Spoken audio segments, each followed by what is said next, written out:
नमस्कार दोस्तों, मैं अभिनव राय एक बार फिर से आप सबका स्वागत करता हूं अपने YouTube चैनल नॉलेज एकेडमी में। और यहां हम लोग बात कर रहे हैं केवीएस स्पेशल को लेकर। और केवीएस स्पेशल के जरिए हम लोग बहुत सारे चैप्टर को पढ़ लिए हैं, बहुत सारे चैप्टर को कंटिन्यू करेंगे आगे। अभी यूनिट ए चल रहा है, यूनिट ए का लास्ट टॉपिक आज हम लोग पढ़ेंगे। ओके, लास्ट नहीं, सेकेंड लास्ट है ये। इसके बाद एक छोटा सा टॉपिक, ये भी बहुत छोटा सा टॉपिक है। इसके बाद में जो एक आएगा वो भी बहुत छोटा सा टॉपिक होगा। तो थोड़े थोड़े में हम लोग पढ़ेंगे। उसके बाद हम लोग मॉक टेस्ट करेंगे इसी यूनिट ए को लेके कि किस तरह के क्वेश्चंस आए हैं। ओके, इसके बाद हम लोग नेक्स्ट यूनिट बी पे चलेंगे। तो यहाँ पे हम लोग छोटा सा टॉपिक है, बहुत देख लेते हैं। हम लोग क्या पढ़ेंगे? Role of primary secondary socialised एजेंसियां। ठीक है, क्या एजेंसियों के बारे में। तो एजेंसियों के बारे में अगर हम बात करें, और उससे पहले हम ये बता दें कि जो भी वीडियो देख रहे हैं प्लीज सब्सक्राइब कर लीजिए।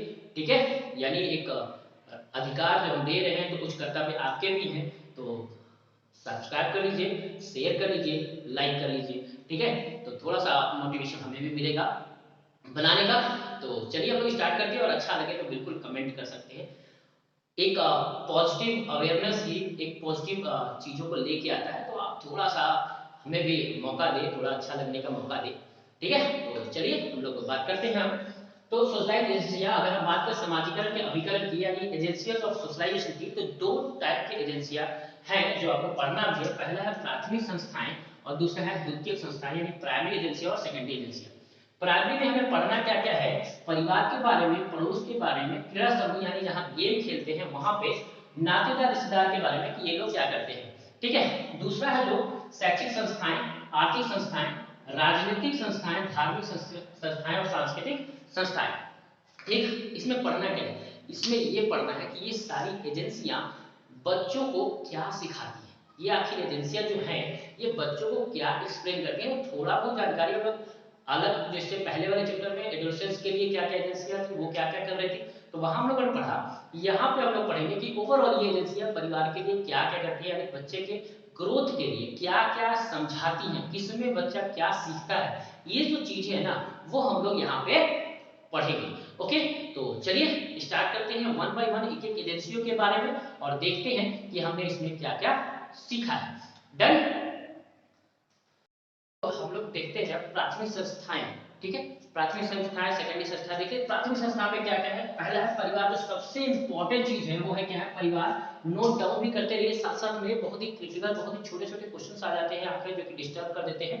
तो प्राथमिक संस्थाएं में अगर हम परिवार को देखें तो परिवार में तीन तरह के संबंध आते हैं। ये क्वेश्चन भी आया था कि मित्र किस संबंध में आता है, परिवार के किस एजेंसी में आता है या किस संबंध के अंतर्गत आता है, तो तृतीय संबंध में आता है। तो ये ऐसे भी क्वेश्चन आएंगे।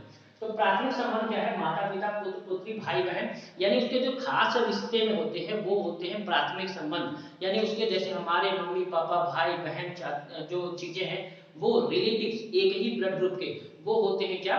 प्राथमिक संबंध में आते हैं। द्वितीय संबंध में हमारे आते हैं चाचा चाची, भतीजा, मामा मामी, ठीक है, नाना नानी, इस तरह के जो पॉइंट ऑफ व्यू से हैं ये सब आते हैं द्वितीय संबंध में। याद रहेगा, द्वितीय संबंध में चाचा चाची, मामा मामी, नाना नानी, भतीजा भतीजी। ठीक है, ये जो चीजें हैं वो एक ब्लड रिलेशन इसमें भी आता है, लेकिन एक खास थोड़ा सा डिस्टेंस ले लेता है ये। ठीक है, थोड़ा सा डिस्टेंस, यानी अपने पेरेंट्स से थोड़ा सा रिलेट अलग हो जाता है ये वाला पॉइंट ऑफ व्यू। तो द्वितीय संबंध आता है। और तृतीय में आते हैं मित्र, पड़ोस, समुदाय, समाज। ठीक है, तो ये जो चीज आते हैं वो तृतीय परिवार कहलाते हैं। याद रहेगा, प्राथमिक में अपने मम्मी पापा, पुत्र पुत्री, भाई बहन, ये वाले। द्वितीय में चाचा चाची, भतीजा भतीजी, मामा मामी, नाना नानी, ठीक है, दादा दादी, ये सब द्वितीय में आते हैं। तृतीय में मित्र आते हैं, पड़ोस आते हैं, समाज आता है, समुदाय आता है, यहाँ जहाँ हम काम करते हैं वो भी एक तरह का पारिवारिक संबंध हो जाता है, तो वो भी किसमें आता है? तृतीय परिवार में आता है। याद रहेगा। ठीक, परिवार में सीखते क्या है? क्या सीखते हैं? तो समाज के रीति रिवाज सीखते हैं कि समाज में कैसे कैरेक्टर, कैसे फील करना है, कैसे रीति रिवाजों को मानना है।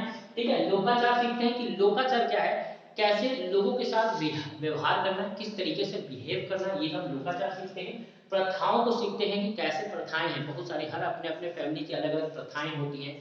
साउथ में पोंगल होता है, ठीक है, और हर तरीके का अलग अलग होता है। हमारे यहाँ दिवाली होली, हालांकि एक नेशनल फेस्टिवल दिवाली होली, ठीक है। उसी तरह के बहुत सारे छोटे छोटे ऐसे भी चीज है जो हमारे यहाँ अलग होते हैं, उनके यहाँ अलग होते हैं। तो कुछ प्रथाएं हैं जिसको भी हम परिवार में रह के सीखते हैं, परिवार के बाहर नहीं सीखते। हर परिवार के पूजा करने का ढंग से लेके हर तरीके का ढंग अलग अलग होता है, ठीक है। तो ये सब हम कहाँ सीखते हैं, परिवार में सीखते हैं। पुरस्कार और दंड की भावनाएं परिवार में ही जागृत हो जाती है, यानी ऐसी भावनाएं कि अगर बच्चा अच्छा करे तो उसे श्रेय मिलता है, गलत करे तो उसे दंड मिलता है। दंड देना भी उतनी ही जरूरी है जितना कि पुरस्कार देना, क्योंकि बच्चों को बताना कि गलती क्या है ये भी जरूरी है। वरना अगर माँ बाप पूरे लाड प्यार से रखते हैं और टीचर एक बार डांट देता है तो उसके अजीब सी भावनाएं बनने लगती हैं, अजीब सी चीजें होने लगती है। जैसे टीचर पे आक्षेप भी हो सकता है, टीचर को डांट भी सकता है, चिल्ला भी सकता है, क्योंकि वो आज तक डांट नहीं सुनी।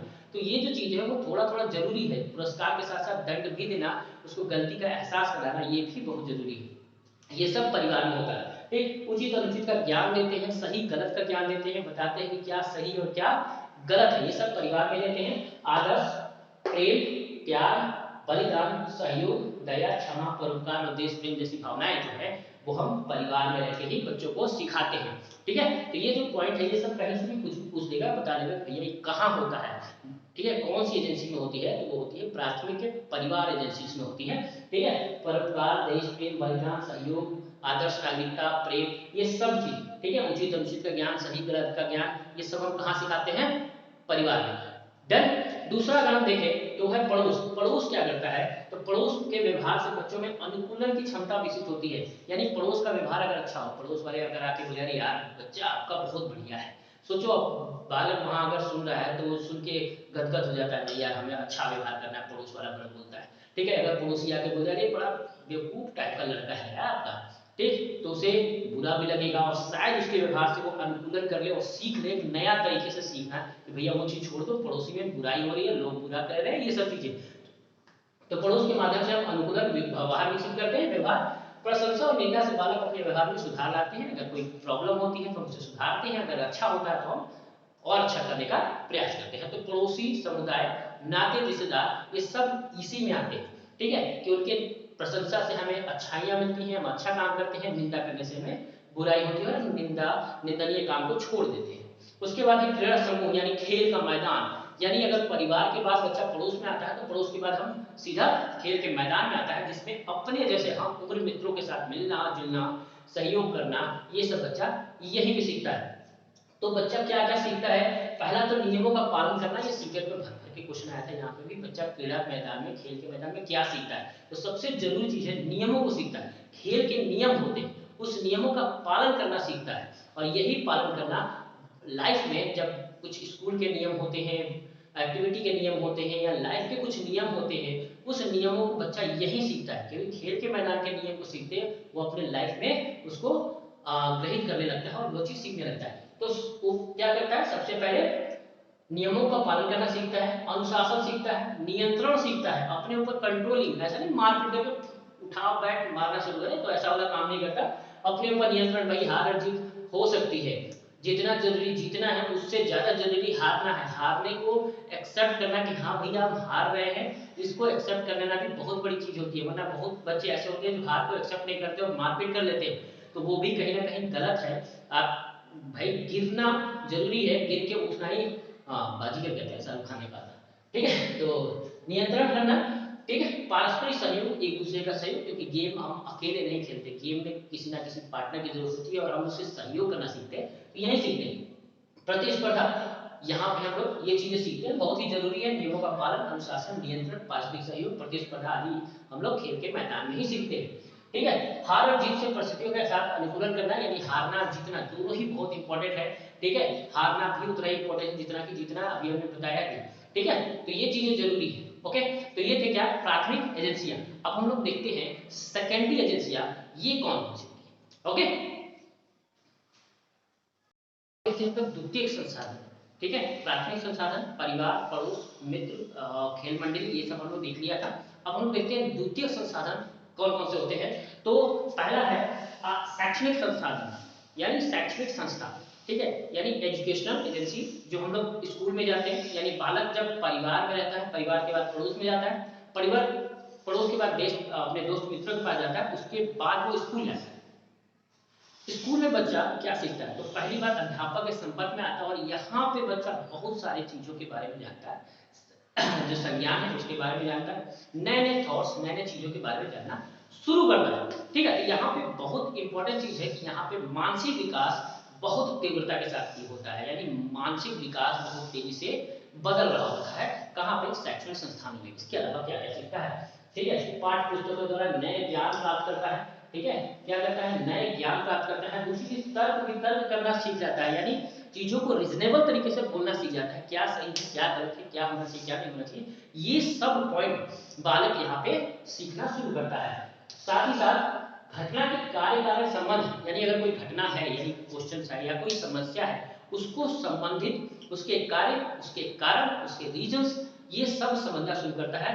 कहाँ? स्कूल में चैप्टर पढ़ाया जाता है, उससे जो रिलेट करके क्वेश्चन किया जाता है, ये क्या है ना, बाबर कौन है, अकबर कौन है, ये सब क्वेश्चंस जो है, हालांकि ये बहुत ऊंचे लेवल की चीजें है, लेकिन बालक छोटी छोटी चीजों को भी जानना शुरू करता है, यानी एक संबंध, एक डेवलपमेंट जो होता है दिमाग का, वो बढ़ना शुरू होता है इसकी एजेंसीज में। ठीक है, यानी संपूर्ण मानसिक विकास जो होता है वो यही होता है, याद रहेगा, शैक्षणिक संस्थान में। ठीक है, तो क्वेश्चन पूछा था मानसिक विकास सबसे ज्यादा कौन सी संस्था में पूरा होता है, तो वह शैक्षणिक संस्थान में। ओके, चलिए दूसरा है धार्मिक संस्थान। धार्मिक संस्थान हमें क्या सिखाते हैं, है ना? पवित्रता, न्याय, सच्चरित्र, कर्तव्य, दया, क्षमा, त्याग आदि जैसी नैतिक भावनाएं का विकास हमें कहाँ होता है? धार्मिक संस्थाओं में। ठीक है, नैतिक भावनाएं जैसे जो विकास होता है वो कहाँ होता है? हमारी धार्मिक संस्थाओं में। हमें पवित्रता सिखाती है, दया सिखाती है, क्षमा करना सिखाती है। ये जो चीज है ये होना चाहिए एजेंसी में। अगर क्षमा करना नहीं आएगा तो हम बालक ये सीखता ही नहीं कि क्षमा कैसे करना है, कैसे किसी को माफ करना है। ये भी एक बहुत बड़ी चीज है। गांधी ने कहा था ना कि सबसे बड़ा पावरफुल चीज ये है दूसरों को क्षमा कर देना। ठीक है, या दूसरों को से सॉरी बोल देना। ये बहुत ही मजबूत दिल वाले काम करते हैं, हल्के दिल वाले काम नहीं कर पाते। किसी को माफी मांगना बहुत बड़ा दिल की जरूरत होती है, बहुत बड़ी ताकत की जरूरत होती है। ठीक है, तो ये चीजें, तो ये सब नैतिक भावनाएं हमें कहाँ सिखाती है? धार्मिक संस्थाएं सिखाती है। कुछ सांस्कृतिक संस्थाएं हैं जैसे समाज की प्रथाओं के, समाज में कैसे प्रथाएं हैं, कैसे चल रही है, सब कुछ अच्छा से चल रहा है कि नहीं, ये सामाजिक प्रथाएं, परंपराओं, वेशभूषा, साहित्य, कला आदि सामाजिक गुणों का विकास कहाँ होता है? समाज सांस्कृतिक संस्थाओं में। ठीक है, अब यहाँ पे आपने नोटिस किया होगा प्रथाएं और परंपराएं दो चीज है, परिवार में भी देख लेंगे तो वो प्रथाएं और परंपराएं पारिवारिक है, ये प्रथाएं और परंपराएं सामाजिक है। ठीक है, याद रहेगा। तो सामाजिक प्रथाएं और सामाजिक परंपराएं कहाँ सीखता है बच्चा? सांस्कृतिक संस्थाओं में। जबकि पारिवारिक प्रथाएं और पारिवारिक जो गुण है वो कहाँ सीखेगा? वो सीखेगा परिवार में। ठीक है, इतना समझ में आया।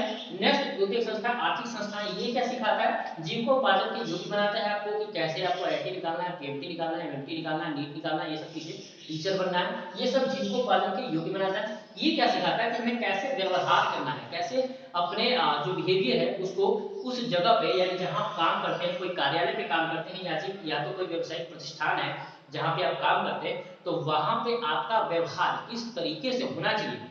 ये जो चीजें हैं वो आर्थिक संस्थाएं सिखाता है। साथ ही साथ ये सिखाता है कि आपको कैसे जो प्रोडक्शन है, ये प्रोडक्शन बनना है, वो कैसे बनेंगे, किस तरीके से, यानी नीट के लिए क्या पढ़ना है, आईटी के लिए क्या पढ़ना है, बाकी टीचर के लिए क्या पढ़ना है, और ये सारी जो जानकारियां हैं। ठीक है, बैंक से पैसे निकालना है, एटीएम कैसे यूज करना है, और ये जो छोटी छोटी जानकारियां हैं, चेक और ये सब चीजें आप क्लास 8 9 में बच्चों को सिखाना शुरू कर देते हैं हम लोग। तो ये जो चीजें वो कौन सिखाता है? आर्थिक संस्थाओं के अंतर्गत सीखे जाते हैं। ठीक है, बाजार है, चॉकलेट खरीदना है तो कैसे खरीदना है, क्या देना है, कितना लेना है, ये पैसे रुपए वाली चीजें, ये सब आर्थिक संस्थाएं हमें सिखा देती है। हम बच्चों को ले जाएंगे दुकान और दुकान से टॉफी खरीदवा लेंगे तो बालक सीख जाएगा धीरे धीरे धीरे। तो बच्चों के साथ करना भी चाहिए। नेक्स्ट, राजनीतिक संस्थाएं कौन कौन सी होती है? जैसे संसद, कार्यपालिका, विधायिका, न्यायपालिका। ठीक है, यानी पार्लियामेंट है, लेजिस्लेचर, स्पीकर, जुडिशरी, ये सब हमारे क्या है? राजनीतिक संस्थाएं। ये भी धीरे धीरे हमें कुछ ना कुछ सिखाती हैं। जैसे कानून का पालन करना, शासन का पालन करना, प्रशासन के पालन करना, एक लीडिंग क्वालिटीज जनरेट करना बच्चे के अंदर, कैसे करें, किस तरीके से करें, ये सब चीजें जो है वो यहाँ पे बालक सीखता है। अधिकार सीखता है, अपने कर्तव्यों को सीखता है कि उनके कुछ अधिकार है भाई, उनके कुछ कर्तव्य भी है। ठीक है, जनगण गाना, सीधे खड़े होके 52 सेकंड में जनगण खत्म होना, ये सब कुछ कर्तव्य भी है। उसी तहत अधिकार भी है आपको, बराबरी का अधिकार, बोलने का अधिकार, स्वतंत्रता का अधिकार, ये सब अधिकार जो है ये सबके बारे में ये बोध कराता है। ठीक है, एक और आता है मास मीडिया, जो बहुत अगर कम माना जाता है इस एजेंसी को। ठीक है, ये भी कुछ ना कुछ सिखा देता है, सत्य और निष्ठ कर्तव्यता, कि कैसे करना चाहिए, क्या करना चाहिए, ये सब चीजें हैं। तो ये हम लोग देखिए आज एजेंसी बहुत ही छोटा सा टॉपिक है लेकिन रिलेट कर लेता है, एक दो क्वेश्चन आ जाते हैं इससे, ठीक है।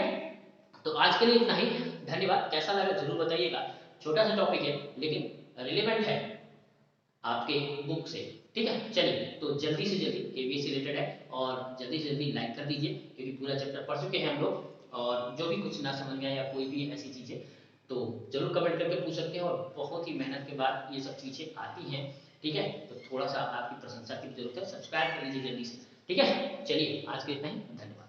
देख लीजिए।